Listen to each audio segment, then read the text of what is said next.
Welcome to Here to Serve, a United Regional podcast. I'm your host, Ryan Graves. My favorite part of being the Director of Patient Experience at United Regional is the incredible people that I meet and work with on a daily basis, and I want you to meet them too. Join us to meet the people behind the badge and to highlight those who are here to serve. Andrea, welcome to the Here to Serve podcast. Thanks. Great to be here. Yep, glad to have you. We're going to talk about a lot of things today, but I want to start off with something. You've sent me a video recently that was very disconcerting. I need to know where you found that video. I don't even know. I was having to clean up storage on my computer and I was deleting old stuff and I came across it and I thought, no way. Yeah. So I'll have to see if I can get it to our guys. We have to maybe put it in. But so the video you sent me was of me ripping the arm off of a hospital mannequin. Yeah, in a closet, like you're in a vault.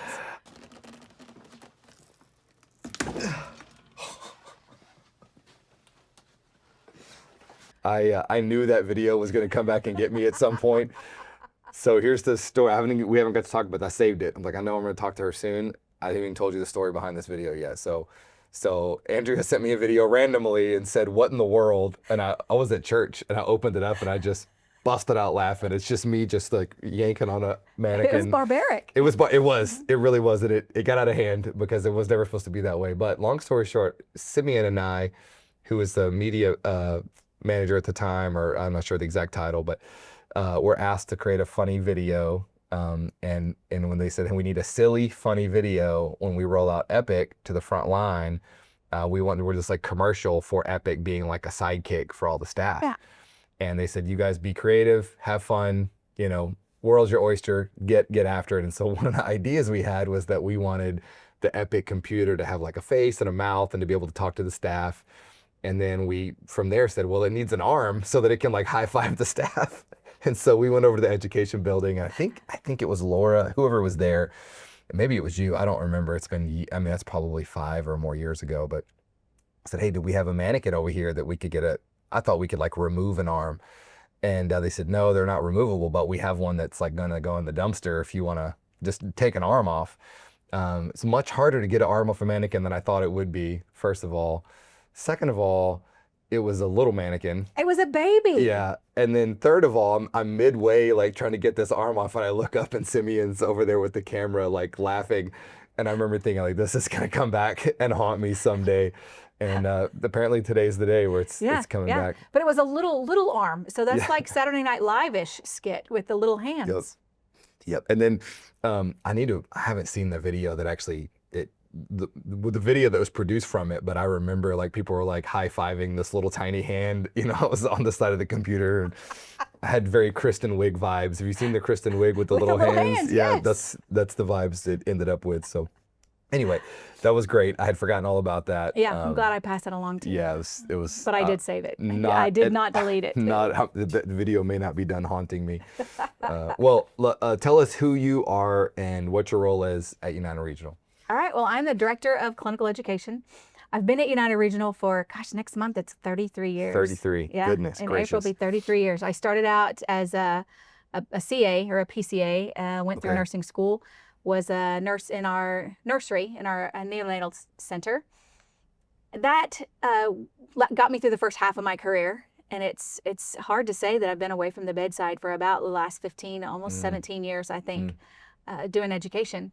My plan was never to leave the bedside, never. I had the best job in the world working with the babies and going to deliveries and seeing people at their finest, at their best time in their life.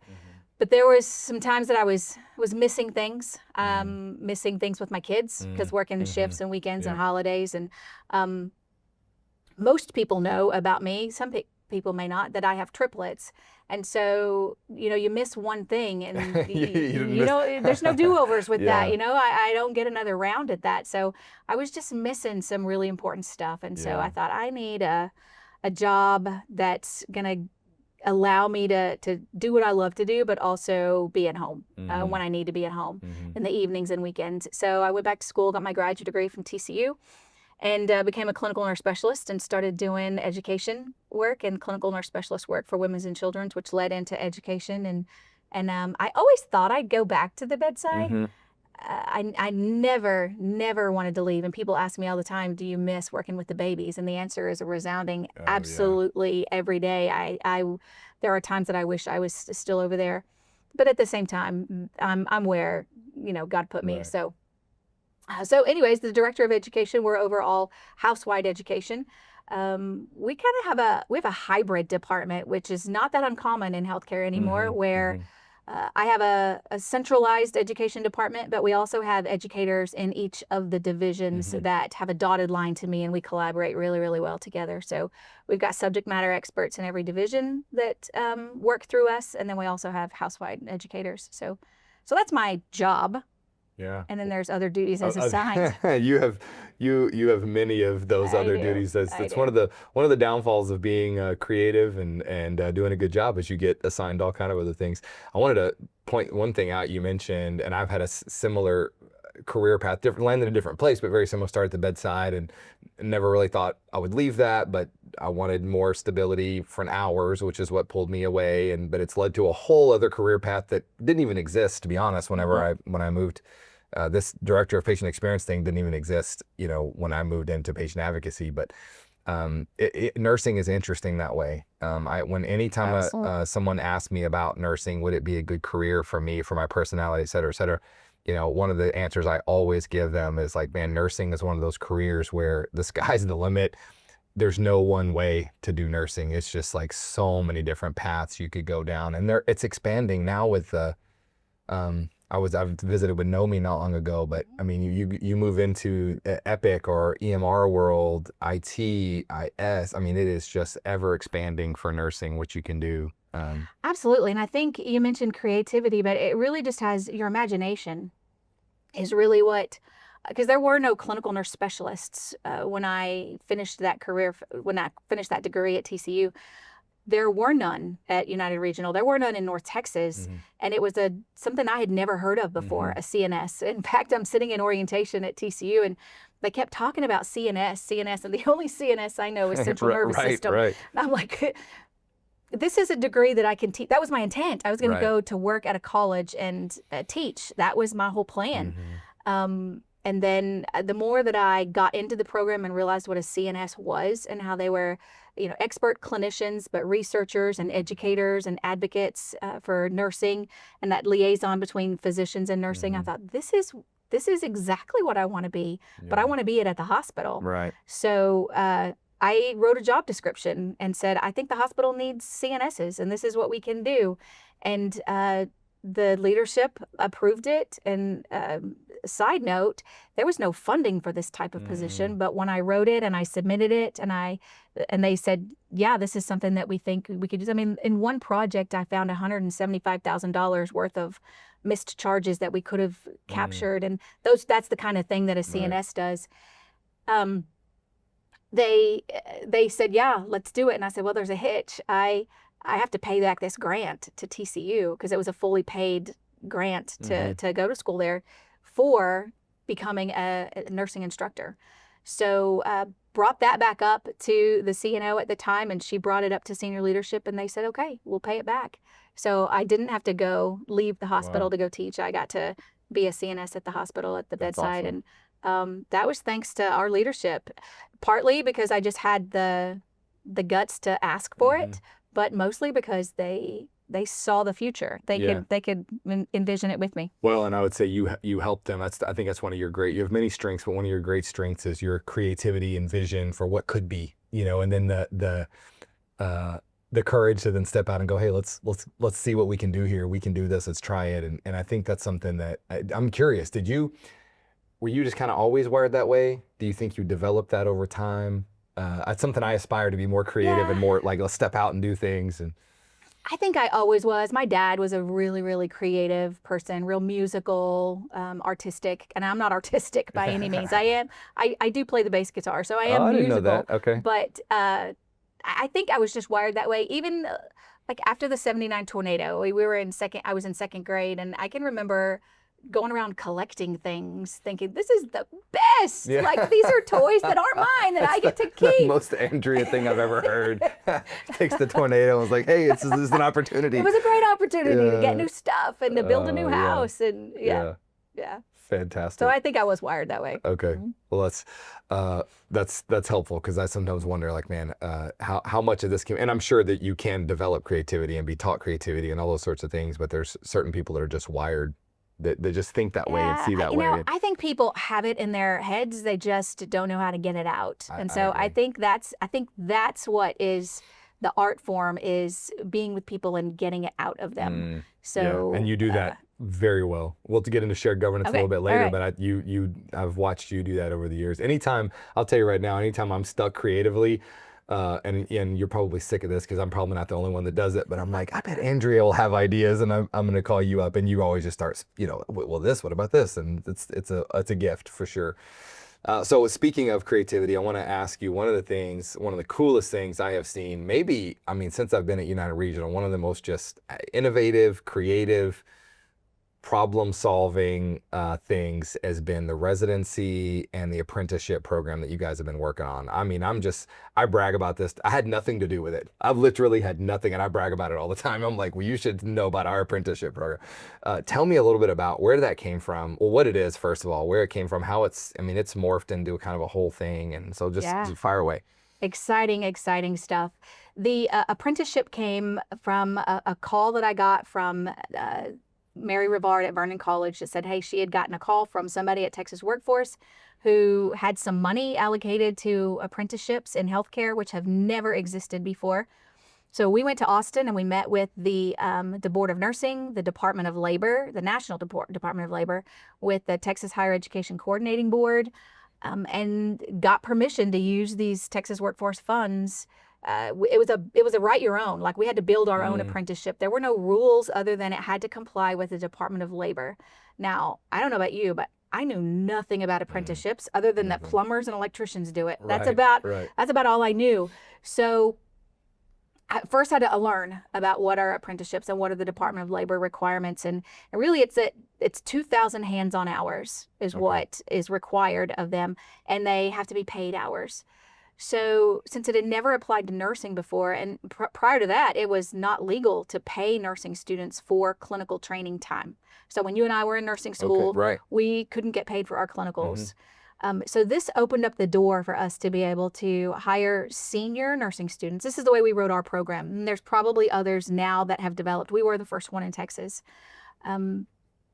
Who got the funds and who started it. And we started it with the LVN program and have very soon after that rolled it out to the RN program. So here's kind of the lay of the land. We get them the start of their senior year. So I'm about to start recruiting for the next group of RN apprentices in April, and they'll start in June. So they'll work all summer during their time off, and these are the ones that are entering their senior year. We will match them up with a preceptor, a nurse preceptor, not a tech, not an aide. They will be with a nurse side by side. And they will get 2,000 hands-on clinical hours throughout the year. Now, to put that in perspective, nursing students in their senior year get about 450 clinical hours. So over 4 times the number of hours that they would normally get. And the clinical hours that they do in their school program, I'm paying them hourly wages no matter where they do them. They might be doing them at the state hospital or in Compass or anywhere else, but we're going to pay them for those clinical hours, as well as offer over 1,500 supplementary clinical hours. So when these guys get done with this program, they are leaps and bounds ahead of their peers in confidence and in competence, just overall role transition. They're there, and I've said before, there's no crying in apprenticeship. With our nurse residents, when we get them, those are any new graduate nurse that starts at United Regional is automatically enrolled in our nurse residency program. That's stressful. I don't if you remember what it was like to be a new grad nurse. Like, there's nothing in school that can prepare you for being a nurse. Nothing. And it's not uncommon for nurse residents to tell me, I've cried, 3 days straight. Because it's just stressful. There's no crying in apprenticeship because they have a year's worth of training that's not intimidating. They're not on their own. They know they're not going to be left to hurt anyone or make any mistakes. So by the time they get out of it, the level of nurse that we have is just phenomenal. And all of this was to be done so that we could help fill that nursing pipeline. Right. You know, there's a huge projection out there about the deficiency in nursing that we're going to have over the next 10 to 15 years. And we're going to be in trouble if we truly have this decline in nursing. As the baby boomers need us more, all of the baby boomer healthcare providers are retiring as well. So we're gonna be in a sad shape if we don't do something right now to fill that nursing pipeline. And this was Texas Workforce recognizing that and putting money towards it. Now, I'll tell you, we did get the grant. And we've continued to get the grant. I've applied for it every year, and we've gotten a little bit more money. It really is a small fraction of the cost of what the apprenticeship is. Our organization has been phenomenal about investing in this. And it truly is an investment, but it's paid off. It's a worth, Yeah, absolutely. I mean, no brainer. I find myself jealous. Like I come over and speak with the interns at least a couple of times during their what do we call it? Rotation. The nurse residency. Yeah. Is it the residency? Is that I come over and speak with a couple of group residents, it's always interesting to watch them throughout their journey. But as I'm talking to them, I'm like, I'm kind of like a little bit jealous. I'm going, man, this is so cool that you guys are doing this and you're learning all this, because that was not my experience. I know it wasn't your experience. No, heavens no. I used to, I still do give advice from time to time. People ask me, hey, I'm going to go into nursing school. What should I do? Et cetera, et cetera. And I always tell people, or historically I've always told them, you need to go work in healthcare somewhere. Go be a PCA, go be a tech. It's going to put you so far ahead of everybody else because you're comfortable in the healthcare setting. You're going to learn so much. And that's what it helped me tremendously when I was going to nursing school, that I worked as a PCA at the same time. You know, because everybody else will show up for clinicals and be scared to death. And I'm like, hey, I've already done half of this because I've been working. And now I'm like, go get in on this program right here, because it is going to put you so far ahead. I got a funny story. Probably not funny, but just to solidify, when I started nursing, I don't recall crying. I don't think I did. I'm sure I felt like crying a couple times though, especially that first little bit. You're just so overwhelmed. You know, you're not prepared. But I don't know, I was a year or two into nursing at the bedside, and my leader came to me and said, hey, you're doing a good job. You're solid out here. We want you to start training folks. And so they gave me my first person to train. And the way I'm wired, I'm an empath. I want to help. I'm like, okay, I'm going to make this so good for them. They're going to love nursing when I'm done with them, you know, whatever. So their first day, I think I didn't give them hardly anything. I took them with me all day long and tried to take them under my wing. And I thought I did such a good job. And I found them crying in the break room at the end of the day. They were in the break room just sobbing. And I was like, well, I guess I didn't do that good of a job. I thought I did. And that was kind of an eye-opener for me. Is this is tough. It's really tough. Yeah. And that person went on to become a great nurse. And there was, but that first day or two is just a shocker, And so this is taking care of all of that. Do you remember your very first day in healthcare? I do. I do too. I remember it. I'm trying to think. Beginning of 2007, so not quite 20 years. And you're 30, what? Yeah, well, I worked at Bethania for 2 years prior to working at Wichita General. So really, I'm at 35 years, but they don't count those first two. Yeah. So as a PCA, I was working in a med-surg unit, and they had just started a float pool. And it was brand new. We didn't have a resource back then. So it was a float pool, and it was only for unlicensed folks. And the rest of the hospital kind of really didn't even know that we existed. The rule was you were supposed to have been through your first semester of clinicals in order to be able to qualify to be a CA and to be in this float pool. I had not. I was still in assessment class, but I was so eager to get in. I was working at a daycare center at the time and a furniture store. And I wanted to get into healthcare because I knew it would help me. So I go to interview, and I was 19 years old, so naive. She asked if I knew how to take vital signs. I'm like, yeah, I do. I was like a rat on crack. Yeah, I do. I'm so excited. Yes. Yeah. We just learned it last week. Right. And she goes, all right, well, we're pretty desperate, so we'll take you. And I was so naive. I didn't even know that was a cut. I didn't know that. I was like, good. good. Yeah. Yay, I'm in. But then that first day, I was so scared. I was still living with my parents over by the stadium. And from the time it took me to drive from the stadium to the hospital, I prayed an entire rosary. Like Hail Mary had no idea that she was hanging on for dear life as I was driving to get there, because I was so afraid that I was going to make dead people. Like I was so that's the fear. I so mean, scared. I remember it all too well. It's like, I'm going to kill somebody today. Yeah. That's the nightmare, is I'm going to make a terrible and do mistake. no harm.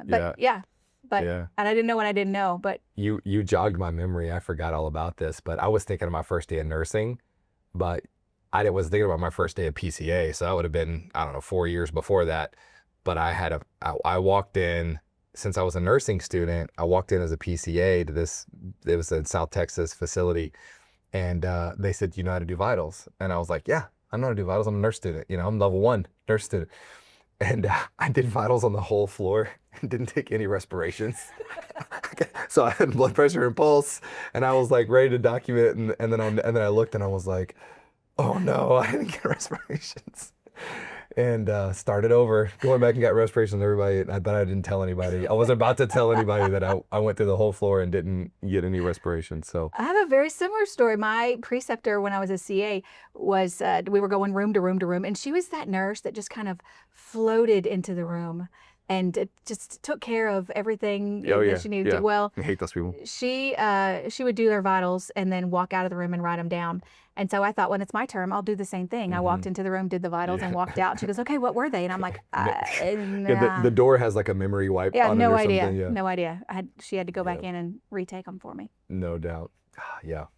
Well, I mean, so full circle, this program, like, I'm sure there's still people that, you know, your first day is still going to be nerve-wracking no matter what, but it's a completely different experience, not only for that person, but for the patients that are getting this person on their early in their career. It's like, it's a whole different level of nurse. It's safer, they're smarter, they're more confident. I mean, it's just, I can't say enough good things about it. And it's solving so many problems. It's putting out better quality nurses, but also recruiting people earlier. Getting rid of some of that. There was an old, and I hate to speak in like broad strokes and paint everybody, but there was kind of that old mentality of nurses eat their young. I feel like that's just kind of been done away with. I don't see that anymore, especially in our culture. And these apprentices really have been enculturated in their units, and their units really, they are theirs. Right. And so as a student, they are already being socialized into that group, and it's just been phenomenal. And I'm cool so thankful for the investment that the organization has made in starting it. Having the vision to go this. Yeah. Right. In the faith that, I mean, they could have told me no. Right. Well, we were the first. Here's what's cool. My favorite part about all that is Texas is a big place. There's a lot of hospitals in Texas. We were the first one to do this. That takes guts on your part and on the organization's part to go, hang on, let's just watch for a year or two, let everybody else figure this out, and then we'll do it, versus going, no, we'll do it. We'll be the ones. It was awesome. So cool. So we've talked about it all over the country. Places have had us come, different conferences have had us come and do poster presentations on it. I get calls at least once a month. I'm working with a group from Texas Workforce down in South Texas. They're wanting to do it, and they're having a hard time finding hospitals to want to partner with them. So I've been talking with those hospitals to help them understand the value of it. Yeah. That's incredible. Well, real quick, I want to touch on, and there's so many other things you do, but one that I'm involved in that I think is one of those things that I'm very proud of that we do as well is the Shared Governance Council. You want to explain what that is, just at a high level, and some of the things that they're working on? Shared Governance is something that we started back in 2007, and I was a part of rolling that out at the very beginning, right when I got out of grad school. It was one of the things that I learned about in grad school and brought. And it's really an opportunity for staff to have a voice at the table for how to make decisions that govern their practice, their environment, and the work that they do. And we've been unique from the very beginning in that ours was not just nursing shared governance. And if you read anything in the literature about shared governance, it's almost always nursing shared governance. So we've been interdisciplinary or multidisciplinary from the very beginning.